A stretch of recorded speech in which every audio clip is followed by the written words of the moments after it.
ജിഞ്ചി ഫോർട്ടിൻ്റെ മേപ്പോട്ട് കയറുന്നതിന് മുന്നേ ശ്രദ്ധിച്ചൊരു കാര്യം ഈ ജിംനേഷ്യം ഇത് ഗ്രാനൈറ്റ് സ്റ്റോൺ കൊണ്ടാണ് ഉണ്ടാക്കിയിരിക്കുന്നത്. ഇത്രയും വർഷം മുന്നേ ഇത്രയും അടിപൊളിയായിട്ട് അവരുണ്ടാക്കി.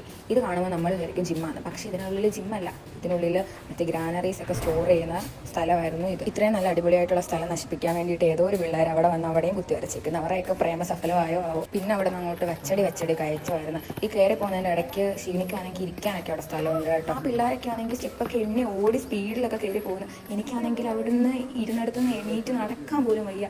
ഞാനൊക്കെ ഇച്ചിരി കയറിയപ്പോഴത്തേക്ക് ചത്ത്. എന്നെ കൊണ്ട് അവിടെ ഒന്നും പറ്റത്തില്ല എന്നുള്ള രീതിയായി. അവിടെ ഇരുന്ന് താപ്പോട്ട് നോക്കുമ്പോൾ കാണുന്ന പച്ചപ്പ് ഹരിതനൊക്കെ കാണുമ്പോൾ ഏറ്റവും മണ്ടയ്ക്ക് എന്ന് കഴിഞ്ഞാൽ ഇതിലും നല്ല അടിപൊളിയായിട്ട് കാണാമല്ലോ എന്നുള്ള ആ ഒരു പ്രതീക്ഷയിൽ പിന്നെ അങ്ങ് മേപ്പോട്ട് നടന്നു. അവിടുന്ന് കുറച്ചും കൂടെ മേപ്പോട്ട് പോയപ്പോഴാണ് ഈ സാധനം കാണുന്നത്. പണ്ട് രാജാവ് യുദ്ധത്തിന് ആൾക്കാർ താഴേന്ന് വരുമ്പം അവരെ ഇതുകൊണ്ട് വെടിവെച്ച് ഇടുമായിരുന്നു. അതുകൊണ്ട് അവരെ മേപ്പോട്ട് വരത്തില്ലായിരുന്നു എന്ന് ഞാൻ വിശ്വസിക്കുന്നു. ഇനി അടുത്തത് ജിഞ്ചിയുടെ മേളിലുള്ള കാര്യങ്ങൾ അത് ഞാൻ അടുത്ത വീഡിയോയിൽ കാണിക്കാം. അപ്പോൾ ഇന്നത്തെ വീഡിയോ ഇത്രേ ഉള്ളൂ. Okay, by.